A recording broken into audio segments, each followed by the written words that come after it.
Okay, welcome everybody. This is our final session, and I think actually the best one.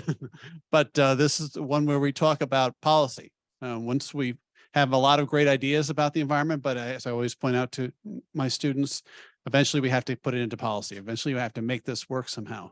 So these three presentations will be looking at policies that have been proposed or passed and how they changed over time, how some of them were unsuccessful, and what that means for putting in place sustainability in our economy and our society. So we start with Henry Kuo, whose presentation is entitled Rating Green Buildings Ratings, Examining the Relationship Between Green Building Certification and Property Values under Energy Benchmarking and Disclosure Policies, followed by Ana Gonzalez, Making Do, How Cities Pursue Progressive Sustainability Solutions in Light of Empowering or Constraining State Contexts. And then Theo Lesser, Solar Strategies, Stakeholder Perspectives on the Chicago Solar Training Program's Intersectional Energy Justice Work. Look forward to all the presentations.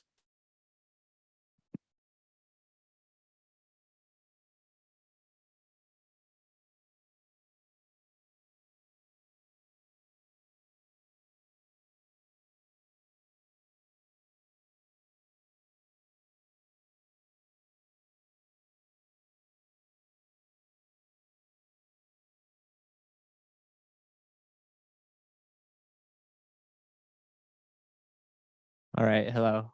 Can you guys all hear me? Yeah? Okay.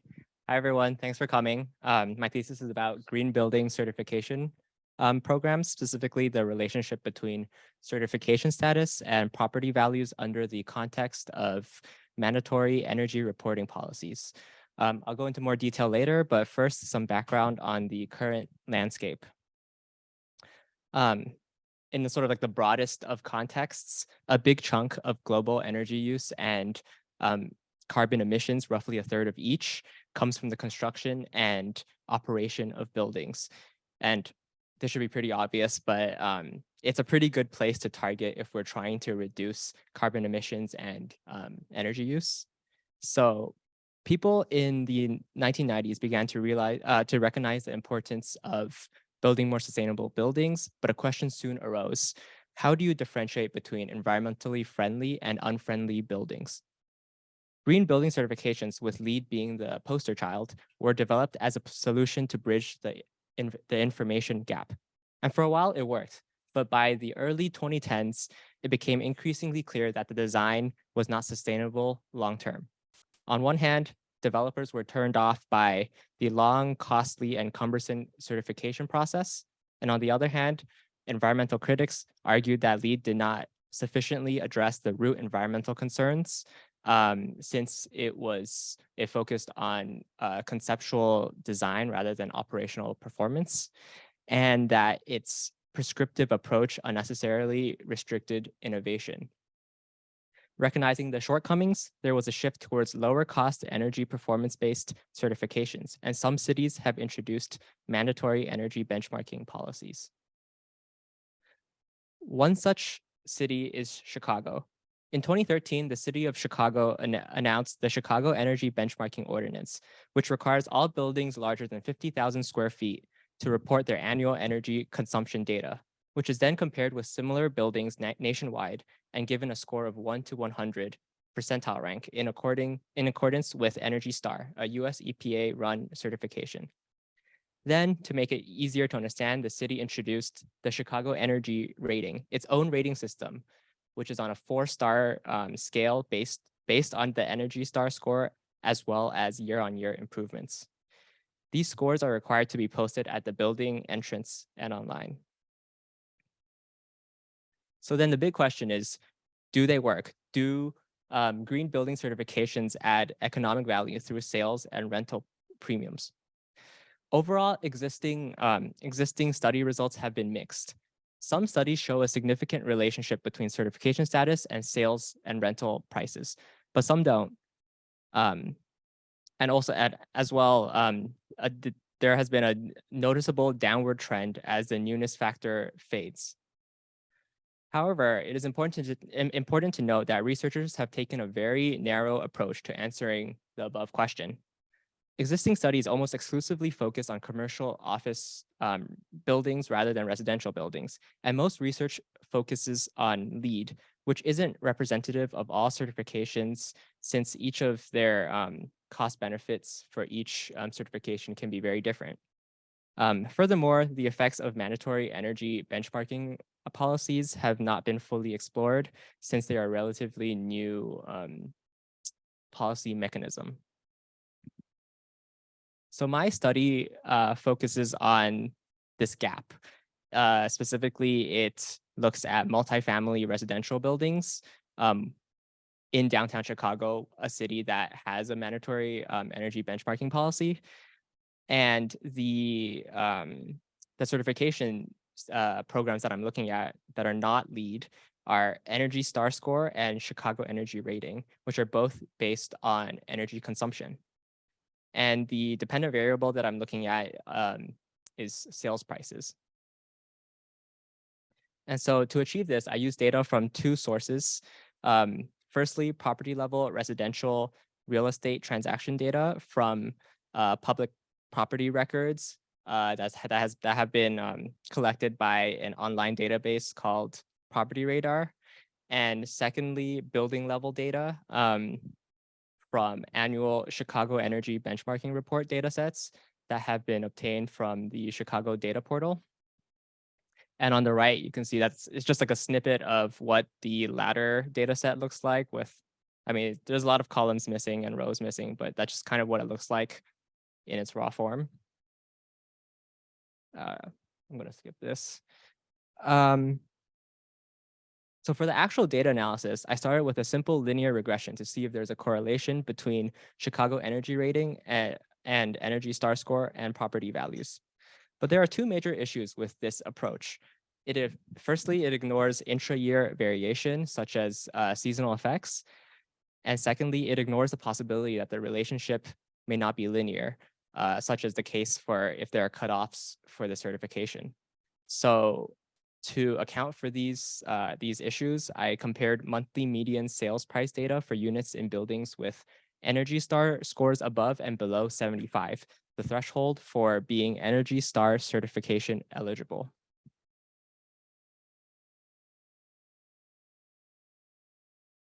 And so my findings were, the study found no evidence of a positive correlation between either Chicago Energy Rating or Energy Star Score and property values in downtown Chicago multifamily residential buildings. In fact, in most cases, there is a slight negative but insignificant correlation. And there was one component, I think it was Energy Star and 2-bedroom units that actually had a negative correlation, a significant negative correlation at 0.10 level. And so on the right is just like a summary of the results. And here is a visual depiction of what I described. In both graphs, the x-axis is the certification program. On the left is the Energy Star. On the right is the Chicago Energy Rating. And the y-axis is property values per square foot. And so here, I think it's like you can kind of tell there's definitely not a positive correlation. There's even like the slightest of like a negative correlation, but it's not a strong relationship. But then if we go into the monthly median data, we can sort of see a better picture here. The red ones are buildings less than 70 that have scored less than 75 on the Energy Star score, and blue is buildings greater than 75. And for each month, you can see like they're aligned like side to side. In the majority of months, the blue, which is the supposedly more sustainable buildings, actually have a lower like price per square foot, which is surprising. This wasn't the result that I expected, but there are many potential explanations. Um, the fact that this is a relatively new policy with a limited time frame since initial implementation of the energy benchmarking policies. Since the original ordinance was only announced in 2013, became fully operational in 2015, and the Chicago energy rating system has only been fully in place since 2019. And sort of similar to that, there has still remained like low visibility and clarity. There thus far has not been an effective mechanism for ensuring compliance, particularly for displaying score signage. Because like I mentioned earlier, buildings are supposed to be required to like put like a placard at the entrance of the building displaying their score. But I mean, even if I'm just like walking down the street in like downtown Chicago, like you rarely see it. You see it sometimes, but it's like not as common as you would expect considering it's mandatory. So there has to be like a way to make that more to ensure compliance, I guess. And to compound that problem, there's a question of like the unintuitive 4-star rating scale. Like personally, I think that just kind of weird. Like a 4-star being the highest score, and it just makes consumers, or makes people like just people who are like who don't actually know the mechanism of like what the stars mean. It's hard to tell what's good and what's bad and what's like what's average, I guess. And the Chicago specific rating system also limits the scale of comparison with peer cities. So for example, New York's mandatory benchmarking policy uses a letter grade system. So it's like A is the best, B, C. And so just the fact that there's like city specific rating systems means it's hard to compare. Like what is a New York B compared to like a Chicago 3-star? It's, it makes it more difficult for people to compare and tell like what is good and what isn't. And another possible explanation is simply that corporations and individuals have different willingness to pay for green buildings. That could be a result of corporations. They might be bounded by mission statements or like sustainability codes, or like stuff like that, where like they're required to rent or lease offices from green buildings. But like individuals, there's less of that like, I guess, requirement for them to do it. And lastly, selection bias. I think that's like a very big component, I think, particularly when you're looking at like the inverse relationships. It could be that just higher end condos have more energy intensive amenities, which can skew sort of the relationship that we saw earlier. So what? So far, I think the biggest thing that we can conclude is that so far, the certification programs that I mentioned earlier have been unable to replicate LEED's ability to command a premium. And so despite its shortcomings, LEED still has its benefits. However, this could change in the future as public awareness of new policies take time to build. But it's also important to note that for mandatory energy benchmarking programs to succeed, we must ensure public visibility. So that's, that could be like making sure that signage is like easily accessible, and there's better enforcement mechanisms that are needed. But that could also mean stuff like, requiring when you're actually making property transactions for this information to be available. Like when you're, like, let's say like when you want to buy like a condo unit, it could be like a requirement that it's displayed on, like, let's say Redfin or like Zillow or whatever, like one of those websites. And I think what's also important to note is that even if the economic value in the traditional sense is not as high compared to something like LEED, mandatory energy benchmarking policies can still have a major impact on the sustainable building landscape.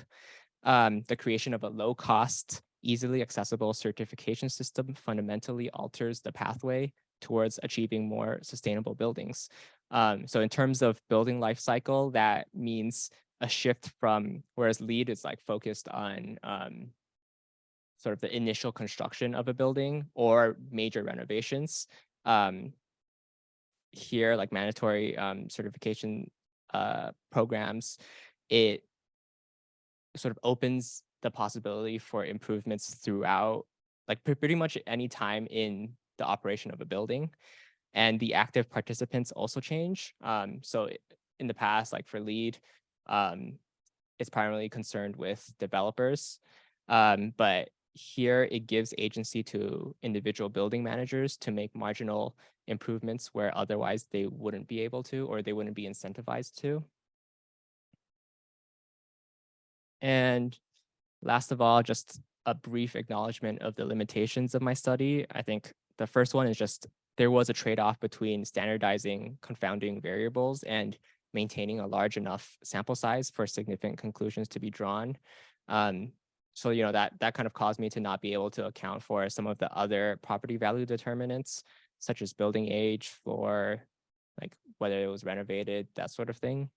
And secondly, I think it's also an important thing to note is that my study relied on, at least partially relied on the assumption that the disclosed data is accurate. However, like I mentioned earlier, this is questionable, because of self-reporting, the lack of enforcement power.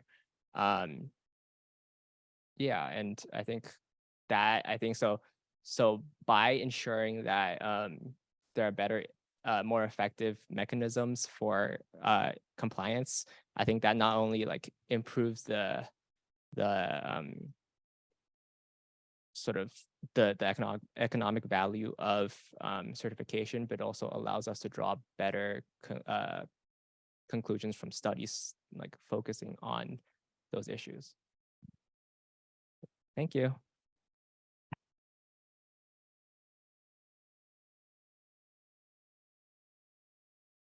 We have time for a couple of questions.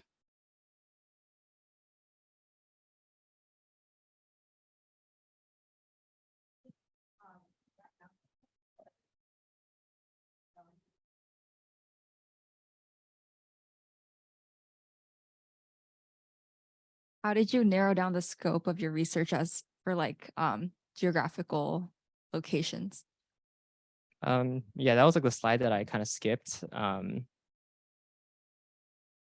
I think, like I mentioned earlier, it was like a balance between controlling for location, which is like an important factor in determining like property value, but also maintaining a large enough sample size to be able to make significant conclusions.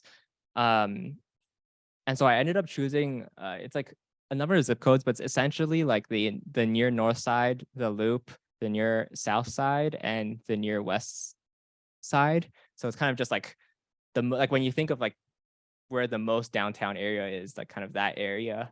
And I chose that because of both the size and density of the building stock there, but also the fact that that combination had like the best, or it had a more even distribution of like green, like higher rating buildings and lower rating buildings to be able to build like a full picture of what the building stock looks like. Hey, Henry, this is awesome. I feel like I know this project pretty well, and yet I still have like a million questions. Your conclusions strike me as really dangerous, like scary, dangerous. Because I kind of hoped, apparently naively, that we as a society had kind of moved beyond this place where being green meant sort of doing without and kind of austerity and everything. And yet your findings seem to tell us that actually, no, people are not willing to, there's actually like a disincentive to build a green building and try to sell units in a green building, or comparatively green building. We have thought that, living green, so to speak, was something that was available to only the affluent. And here we have one of the most affluent parts of town, and they're not willing to do it. So I'm just wondering, like how scared should we be? Like, should we suppress your findings so that, like, developers don't hear that there's actually like a disincentive to build a building that is more green? I mean, have you heard anecdotally that property owners, developers like know this, and that they're like, no, don't go for the 4-star, just like stick with 1 or 2, you'll be able to make more money. I mean, like, I don't think that's the case. I think it's like, you like, I mean, it's hard to compare like for like buildings that like one is everything else is identical, like except for the fact that one uses just a ton more energy than the other. So I wouldn't say it's like, oh, this causes that, but rather like, I don't know, like if like maybe people just like they're willing to trade off like a less environmental, like less sustainable building for I don't know what amenities would be like super energy intensive, but like something like that, like I would also be cautious of like making assumptions just based on my conclusions, just because of the relatively short period of time that has, that we have. Like, I think it's important to just like wait to get a bit more data and like continue observing whether the trends reverse, like over time. Yeah.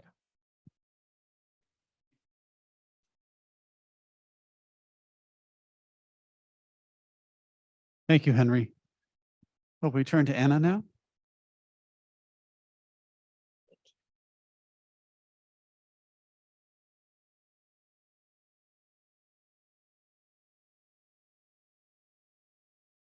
Okay, this is on.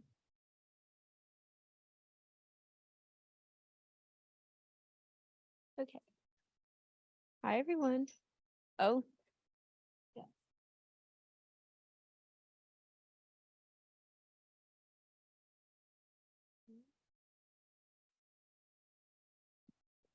Perfect.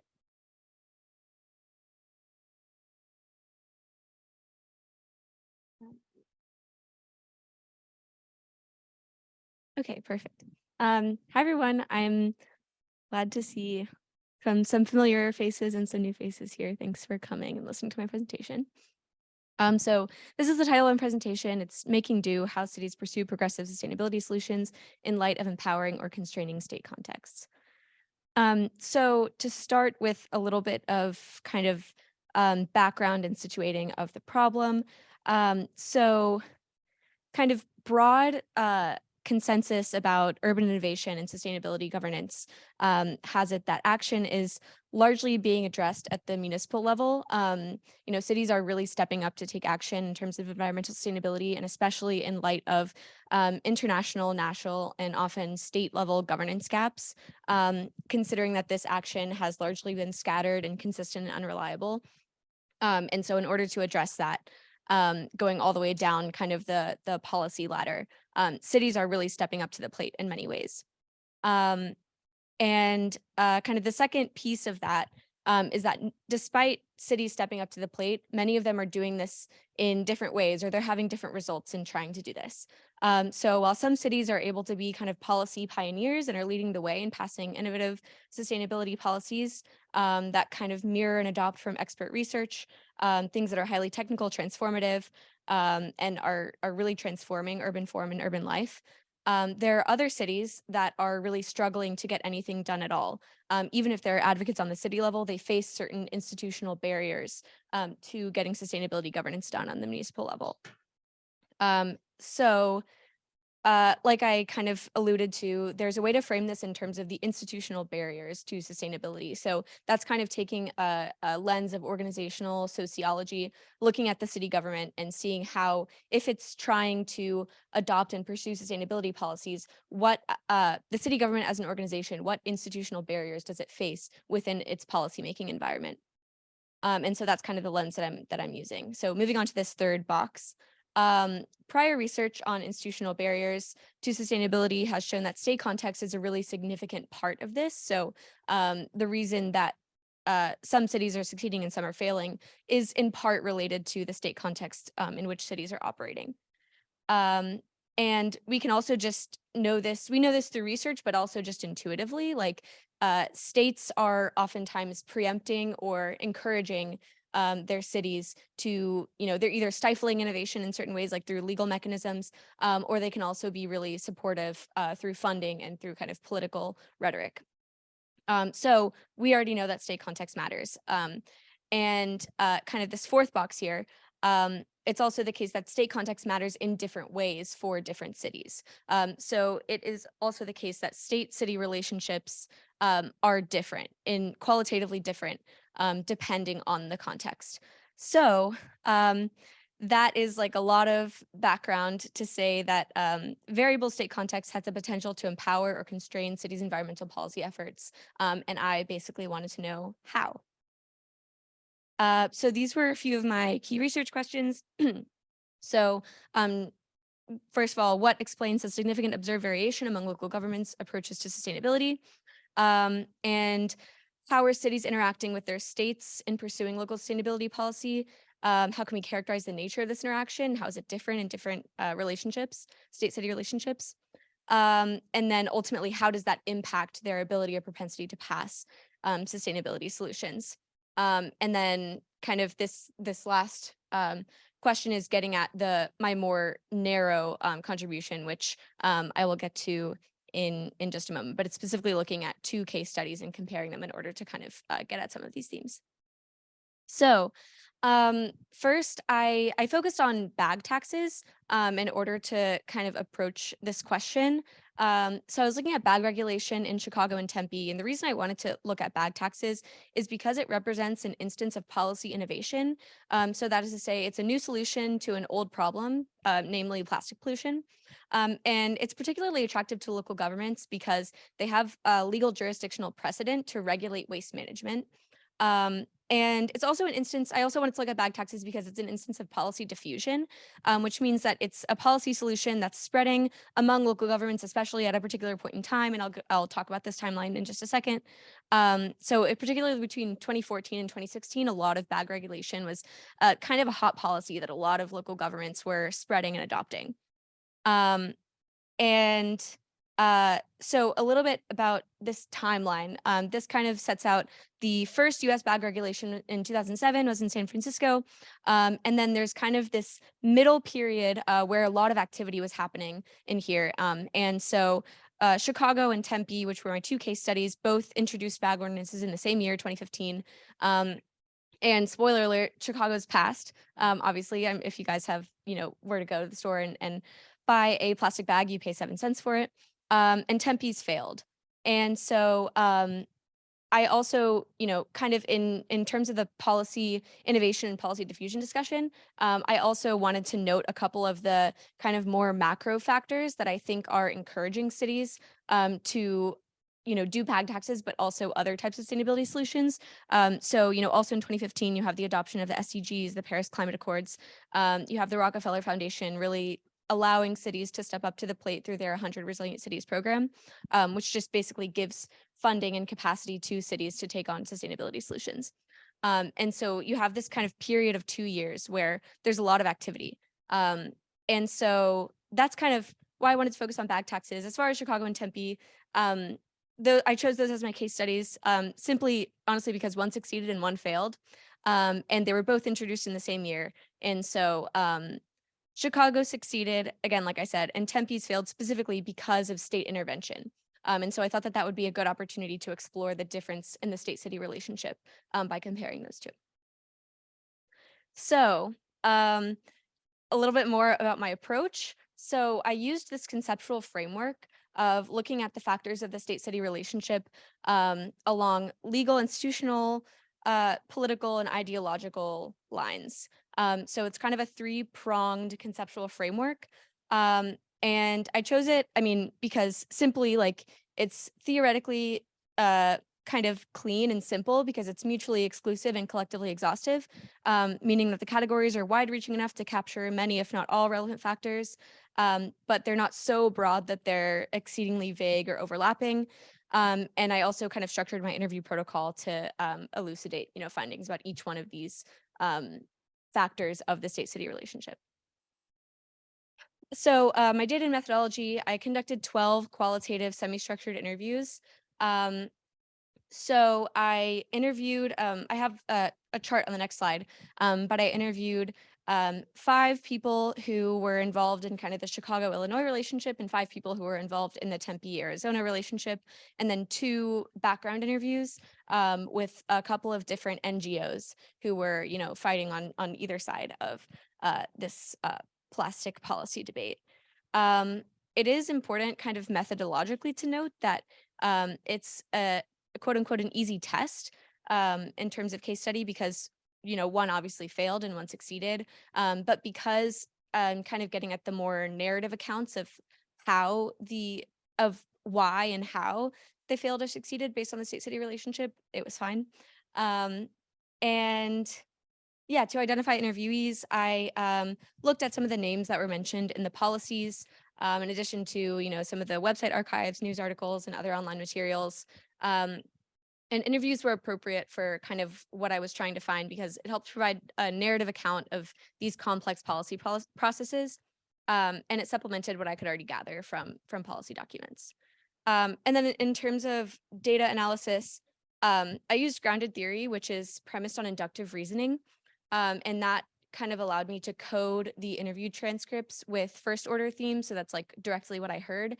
And then I kind of rolled those up using induction to construct a more solid theory from what it is that I heard. So now this is just a table showing the specific people who I interviewed. So I just wanted to note here that I kind of have people both at the city level as well as at the state level. I was lucky enough to be able to get in touch with some representatives, like some legislators at the state level, which was really, really cool to talk to them, as well as a few different people who worked directly in the city government who were like really involved with the cases that I was studying, and they were excited to talk about it. So that was really great. And then as far as the background interviews, like I said, there was one plastic pollution policy advocate who knew a little bit about some of the bans and taxes that were being fought for at the city level, as well as kind of a more conservative anti-ban, anti-tax policy advocate. So it was also helpful to see kind of the arguments on both ends as well. So talked a little bit about grounded theory. These are the actual codes that emerged. So I don't know if you can like read it because it's kind of small, but this is just kind of to illustrate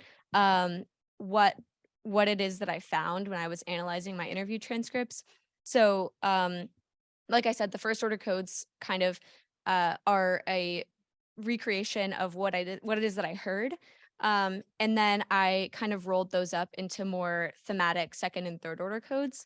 And so the thing that I want to point out here is just that in the third order codes, I was kind of looking at the empowering contextual aspects. So that is the ways in which the state was empowering the city, and the constraining contextual aspects. Oh, sorry, this is, my slide is wrong. This is my bad. The green third order codes correspond to Chicago. These are the empowering aspects, and then the gray corresponds to Tempe. That was my bad on slide, but the green and gray is that distinction there. And then also another thing to note here is that in the first order codes, like it might not be totally visible, but there was like a pretty good distribution of those ideological, political, and the legal factors. So that kind of mirrors the conceptual framework and how I was structuring both my analysis and my interviews. So now the more like meat of the results.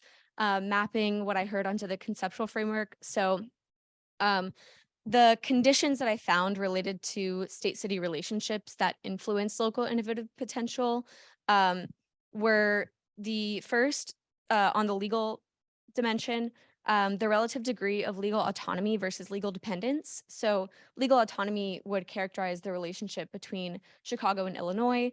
Illinois basically gives Chicago a lot of leeway to do whatever they want. And it's because Illinois relies on Chicago for a lot of tax money.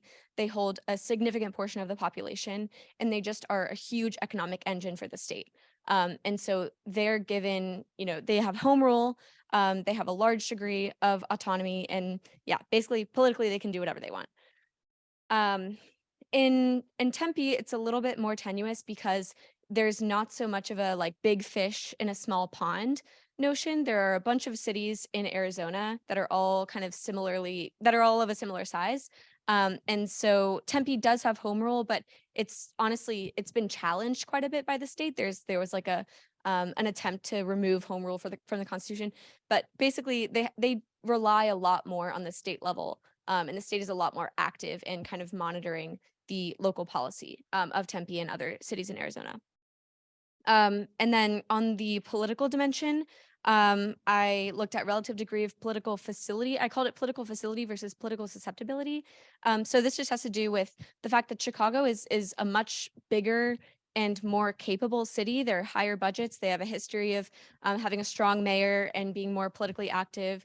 They do more political rent seeking of kind of trying to legislate things that don't yet have legislation around them.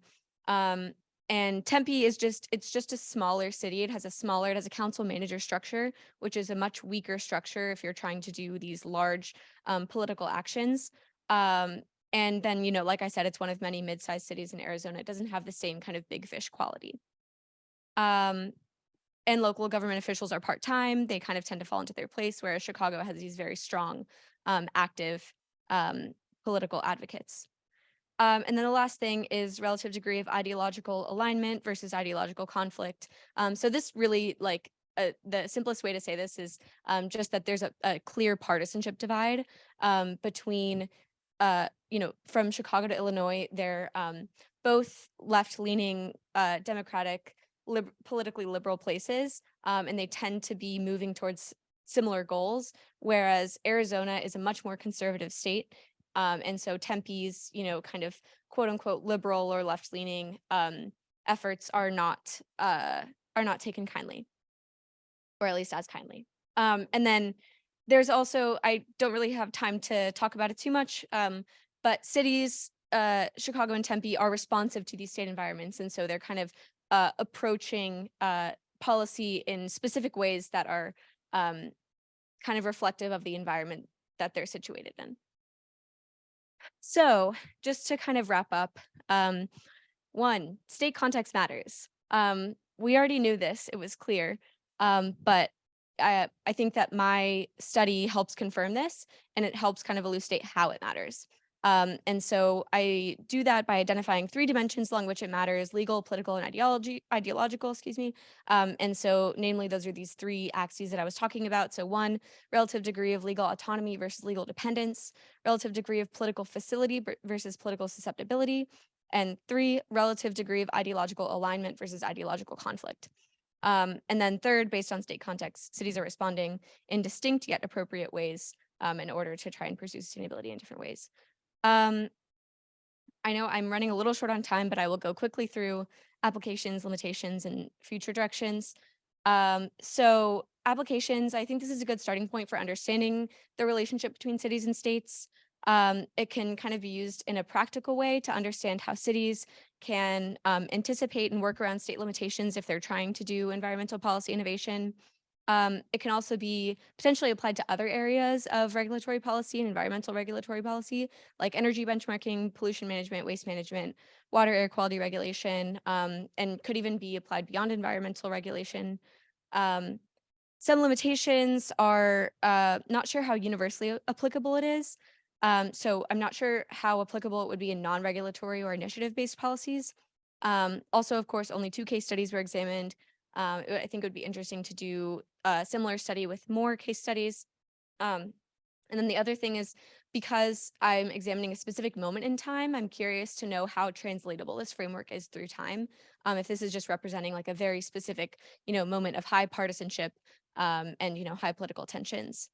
Um, and then as far as future directions, I think that, obviously there's a need to pressure test this framework in the ways that I kind of outlined above or before. And I think we can also, being a little bit more expansive, study how cities are working together within and across state boundaries. So this doesn't really consider like kind of the diffusion aspect of it. And then lastly, how cities are interfacing with national governments beyond just the state-city relationship. So this could be some interesting, areas for future study. And then lastly, I just want to say thank you to all these people who helped bring this thesis to life.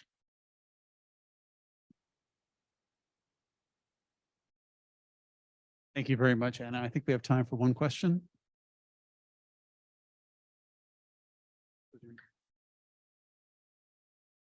Oh, okay. Hi, is this on? I hope this is on. Sorry, I have a sort of speculative question, so I apologize in advance. But I think one of the things that I heard that was underlying your presentation has a lot to do with city size. Tempe being a sort of smaller city that has less political and legal weight, and Chicago also being one that it has a lot more relative to its a lot more power relative to the state. So I guess I'm curious, just in your opinion, sort of speculatively, how you think this relationship would change, taking into consideration perhaps like a much larger city within a more politically conservative state. So like somewhere like Atlanta or perhaps Nashville. Yeah, I'm just curious, like what you think that effect would have on how cities respond to their state context. Yeah, I like this question because I'm from Nashville. So it's interesting because I think this also like it's beyond, I think it's kind of a complicated question because there are so many confounding variables as well. So I know in a city like Atlanta or in a city like Nashville, there's kind of a different political culture that I think has a lot to do with kind of the political facility of the city, as I would put it. So like their power, their taxing power, which is a lot of times mandated by the state in some way. And that would be, I think that it is an issue of size, but I think that the way that it's described in terms of political facility, it correlates with size, but it's not quite the same thing. And I think that in a city that's much larger, that is nonetheless in a conservative state, a lot of times they have an underlying political culture that gives the city less political facility, if that makes sense. Yeah, thank you. Very much, Anna.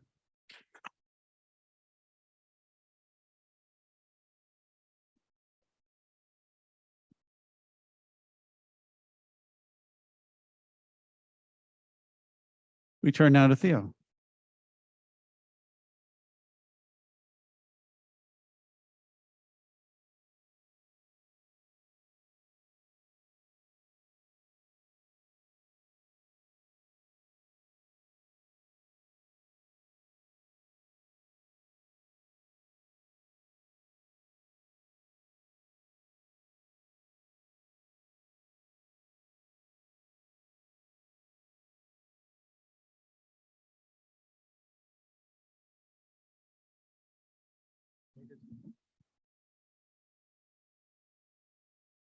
Howdy, y'all. So I'm going to be talking about my presentation, which is titled Solar Strategies, Stakeholder Perspectives on a Chicago Solar Training Program's Intersectional Energy Justice Work. And so I got interested in energy justice and energy justice here in Chicago a couple summers ago, working at the law school with Professor Mark Templeton, doing research into energy justice. And it was just really disappointing and frustrating to see the lack of research on energy justice issues, especially here in our local context in Chicago and looking at green labor in particular. So I was really excited to try and, start filling some of those gaps with my project. And just to start with a little bit of background, I know most people here are environmental studies students or professors. So you all know that renewable energy is a thing. It's growing pretty fast. At the global level, between 2021 and 2026, renewables were supposed to account for 95% of the global growth in energy capacity. And that trend is also true at the national level. There's a big explosion of renewables as an economic sector and as a percentage of our energy mix. But it's important to note that this also means a huge expansion in renewable jobs. And so this is kind of a job sector that's appearing out of nowhere without a lot of precedent, and represents a huge allocation of wealth and of jobs that can kind of catapult people into middle-class lives, middle-class careers. The US Bureau of Labor Statistics predicts that solar installation technician and wind farm technician are going to be the two fastest growing job titles in the coming decades. So this is just really an area that's exploding. And it's important in that context to think about who has access to these jobs and who has access to this new sector that's appearing. And so looking at some of the data, a 2018 report found that the solar industry was only about 7% Black and 26% female. And so there are a lot of ways in which the renewables industry doesn't reflect the rest of the labor pool and what an equitable and inclusive industry would look like. One interesting finding from this study was that although white individuals were often able to enter the solar industry through social and professional networks and those connections that they had, Black and brown people didn't have access to those same social and professional networks, and instead relied on solar training programs primarily to enter into the renewables industries. So my project is specifically focused on solar training programs. And just a little bit of context on what solar training programs are. They usually run for the course of about 10 to 12 weeks. And it's kind of an intensive dive into what it means to install solar panels. And so people get hands-on training on job sites, learning from experienced contractors. And at the end of that, there is typically some sort of job fair or assistance getting a job, and then a certification that you receive as a solar installer. And so for my project in particular, I wanted to look at the importance of these solar training programs in the transition away from fossil fuels in that green transition. And then in particular, I wanted to look at the effects that these solar training programs were having on the people who participated in them, on their communities more broadly. I also wanted to, get a sense of what some of the successes and failures of these programs have been, and what are some of the barriers that need to be kind of torn down as we look to the future. And then lastly, I just wanted to get a better sense of how these solar training programs connected to policy areas and justice areas beyond the environmental context, just because the research on energy justice can sometimes feel very siloed off from other areas. To jump into the literature review, I was contextualizing my work within two main literatures, being the energy justice literature and the just transition literature. And these are kind of the two fields that people talk about when they talk about applying justice principles to the energy system. And so I'm going to start with kind of laying out what those two literatures are, and then contextualize how solar training programs have been studied within these two literatures, and finally discuss how that sets up the gap in the research. And so the energy justice literature will be really familiar to anyone who knows the environmental justice literature. It kind of grew out of the environmental justice movement and has a similar focus of first allocating the costs and benefits of the energy system across different groups. Second, looking at who's included in decision-making processes, who has a say in what the energy system looks like. And then third, looking at just kind of who's respected in the energy system. And so, as I mentioned, this is very similar to the environmental justice movement and kind of looks across the life cycle of the energy system, from extraction of fuel through generation to fuel disposal. The just transition literature, on the other hand, grew out of union organizing in the late 1970s.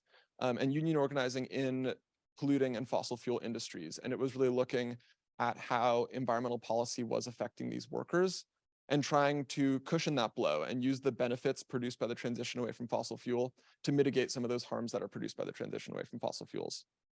While this is obviously a really important goal, it's a slightly different goal than the energy justice literature. The energy justice literature is very focused on kind of the incumbent harms in the energy system, whereas the just transition literature is looking at those injustices that are being produced actively from our policy. And so turning to solar training programs in particular, although both of these literatures talk about the importance of solar training programs going forward, they've only really been studied in the context of the just transition literature. And what this means is they've only really been studied as a tool for fossil fuel communities, and in particular coal communities, as they transition out of those fossil fuel industries. And so those are a lot of studies looking at how many training programs are needed, what are the successes in coal country of these programs. But there's not a lot that looks at how solar training programs can be used to address some of those incumbent injustices in the energy system. And so with my work, I wanted to kind of turn that on its head and try and look at a solar training program that was outside of that rural fossil fuel context in order to get a better sense of how solar training programs could fit into the energy justice movement more broadly. A little bit more background before I jump further on that's important is just the state policy context. And Illinois has a really unique state policy context when it comes to workforce development in the renewables sector. So these are two bills that are really unique to Illinois, FEJA and CEGU, the Future Energy Jobs Act and the Climate and Equitable Jobs Act. Far too many acronyms, but both of them were passed after a lot of strong activism from the ICJC, another acronym, or the Illinois Clean Jobs Coalition. And so they passed FEJA in about 2016 after about 5 years of fighting for this bill. And FEJA was kind of the initial bill that put in place an infrastructure for solar training programs and workforce development in renewables here in Illinois. And this was a really unique program in that it targeted fossil fuel communities in Southern Illinois, but also targeted a lot of suburban and urban communities throughout the rest of the state. And here in Illinois, in Northern Illinois, the program partnered with Elevate Nonprofit downtown to build out a couple of solar training programs here in Northern Illinois. About 5 years later, the ICJC was able to get past CEJA, which, as I mentioned, Climate and Equitable Jobs Act. And this is a really exciting bill in that it re-ups the funding for the FEJA programs, expands them in certain ways, but it also ties that workforce development into wider climate action. So CEJA includes a promise to remove fossil fuels from the energy mix by 2045. It also includes a lot of funding for industrial scale and residential scale renewables. And so in this way, it kind of ties that job production into the actual programs that will be supporting those jobs. And it is important to note that this CEJA framework, although it's been passed at the state level, it's still kind of, tumbling through layers of state bureaucracy, et cetera. So it's still in its kind of planning and early implementation phases, and hasn't really hit the ground yet. So when I was studying solar training programs, they were all still operating under that kind of original FEJA framework. And so for my methodology, I wanted to look at the solar training program that was created by FEJA here in Chicago. So there was one program created, I guess technically in the Chicagoland area, right outside the city line. And this was run out of the Millennium Solar Electric Training Academy down in Calumet City. It was run with the help of Elevate Nonprofit, as I mentioned, Faith in Place, the Little Village Environmental Justice Organization, Blacks and Greens, Safer Foundation. So a lot of really important nonprofits to Chicago got involved in this. And my goal was to do this case study as kind of an example of one of the typical FEJA programs that was being implemented in non-rural areas. It's important to note, however, that although this program may be typical for FEJA, it is very atypical when looking across other state contexts because of that kind of unique support at the state level for these programs here in here in Illinois. And so my methodology was to do key stakeholder interviews. There wasn't a lot of information available about these programs online in terms of data. And so key stakeholder interviews was kind of my way into the program to get a better sense of the inner workings and how they were running. And I, for those interviews, sampled from across the nonprofits that were administering these programs and spoke to program administrators. So I spoke to or collected interviews from 14 people at 4 different organizations for my project. And moving on to the findings, I'm going to have a lot of quotes up on the screen, and I can't directly address all of them, but they're all from my interviewees speaking to what I'm going to be talking about. And so the first finding that I wanted to touch on was just the importance of the job development on the other side of this workforce development pipeline. And so one of the big things that all of my interviewees spoke about was the importance of not just creating jobs, but creating really meaningful, fulfilling jobs that could support a career and a family and not just be kind of minimum wage. But there was some conflict in the program over how that could best be achieved. And so there were some people who saw solar training programs as a route into really meaningful careers in solar installation. And there were others who saw it as kind of a jumping off point into the broader renewables industry. And so that was one of the big, I think, barriers to this program, is that they hadn't really nailed down what the vision was on the other end of these solar training programs, and therefore had some struggles placing people in jobs. A lot of the administrators were hopeful that with CEGU and the ability to kind of tie their training program into solar projects at the state level, that some of that difficulty could be remedied. The next finding I want to touch on was just the importance of the creation of new professional networks and social networks that were in these fields. And as I mentioned earlier, there have been studies that show that people of color haven't had access to these professional networks in the renewables industry. And so one of the ways that the effects of this program ripple out beyond the individual who is actually participating in the training program is through these professional networks that are being created. And so the people who were leaving this training program were very excited to share with their friends or about the training program, or with future trainees, help them get jobs and help them enter into the industry. The next finding that I wanted to touch on was just the significant barriers that exist to inclusion in these training programs. And so these programs target formerly incarcerated individuals, individuals exiting the foster care system, and then low-income Black and Brown communities here in Chicago. And so people faced a lot of barriers when trying to enter into these programs, whether that was literacy and numeracy, whether that was access to transportation to and from the training program, or even things like not having the ability to afford work boots to be on job sites. And so it was really interesting to see how this program really put the impetus on themselves to make the program accessible to all, rather than putting the impetus on those who are trying to join the program. And I think in this way, that's where it really touches all of these other policy areas, because they were setting up tutoring programs in order to ensure that people could actually understand and read all of the materials that they wanted to train with. They were providing stipends for transportation and providing access to childcare. And so in this effort to be inclusive, they had to build up this whole infrastructure of wraparound services. And then finally, one of the big takeaways for me kind of came together in one of my final interviews with Melissa Gombar. And she really spoke to, I'd been asking people, you know, obviously economic justice is important, but why is it occurring in this environmental field? Why is it important to achieve economic justice through the renewables industry? And what she spoke to was just the ability of the renewables industry to kind of serve as a clean slate and be the space of imagination where people could, you know, build an industry that's a major part of our economy in a vision that was more equitable and more just, without all of the baggage of incumbent systems and ways of doing things.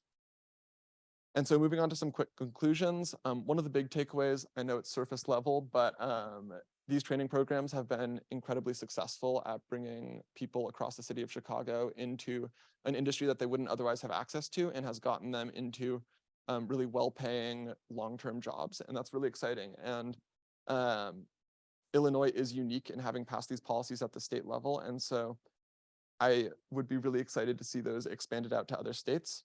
Another big takeaway was just that connection between green labor and other policy fields, and the way that this can't be thought of as solely an environmental issue, but must be kind of looked at more broadly.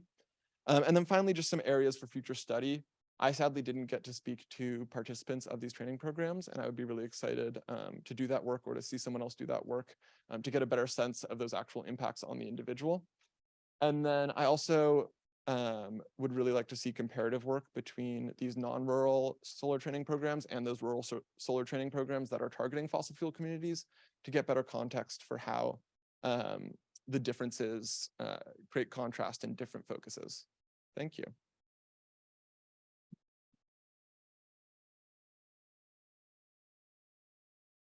For a question or two? Don't be shy. Want to ask a question? No one else has one. Thank you, Theo. That was super interesting. And I'm really interested in how you talk about like these sort of movements or framings of energy justice and just transition and how they're aligned, but they evolve from different places. And so I'm wondering, and there's a lot of different sort of framings and social movements that are well aligned with environmental justice, but they haven't just sort of come together to build a larger coalition. And I'm just wondering, like, what you've learned here, if you could kind of speak to that and how it might sort of like those coalitions could sort of advance this type of work. That's been a really big struggle for the energy justice movement. It has its roots, its modern iteration roots in academia, and it's had a lot of trouble kind of breaking outside of that sphere into actual organizing on the ground. And so I think there's a real need to understand how this academic conceptualization of energy justice can be brought onto the ground. And there's obviously, I don't want to discount the work of a lot of groups who are doing energy justice work on the ground. But I think when a lot of people speak about the movement, they're speaking about it as kind of an academic movement. So I think that one of the big ways that it needs to be integrated into that wider environmental justice discourse is in the actual work that's being done on the ground, and getting those really robust environmental justice organizations who are working on those issues to also care about energy justice issues and to integrate those priorities. Other questions? Thank you again, Theo.